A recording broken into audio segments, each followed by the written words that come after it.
হ্যাঁ তোমার কম বেশি ঠাকুর রুম এসে দিয়েছে পিছিয়ে যাওয়া ঘর।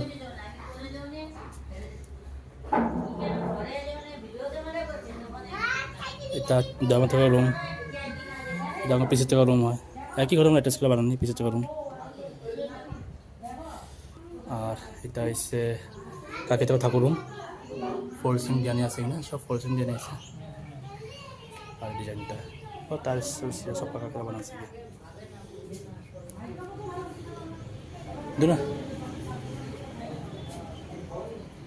সুন্দর করে বানাইছে। আমার জামা ঠাকুরের আসন, এই জায়গায় আসন রুম, ওদিকে আসন রুম, দুটো তো আসন রুম পিছিয়ে দুটো সেম না, জামা ঠাকুরের আসন রুম না এদিকে। হ্যাঁ হ্যাঁ ওদিকের ফটোটা আশ্রমের ফটো, আসনের ফটো না জামা ঠাকুরের, আসনের ফটো। আর ওদিকে একটা আমরা দোকানে দিয়ে দিছি, এটা শুধু দোকানে দিয়ে দিছি। বাদ তৈয়ার है ওটা জলদি যাও আগে নিচে ইয়ে লাগা লাগছে যে।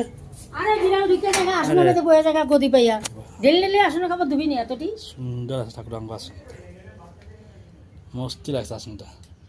আমি তো ফটোটিকে বনে আছে না, ফটো তো আসনে বসাতে নিয়ম নাই তো, নিয়ম নেই। এলিগা আমি আলাদা রাখছি। না না ঠিকই আছে, ঠাকুর আসনটা বহু সুন্দর আছে।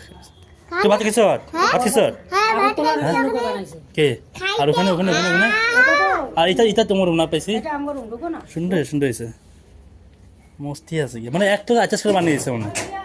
আর এটা কুটু হ্যাঁ ওই যে অভিজিৎ হইছে দেখো, কে বদিনি? বদি তো আছে, ছেলেটা শরীর ভালো না না, হ্যাঁ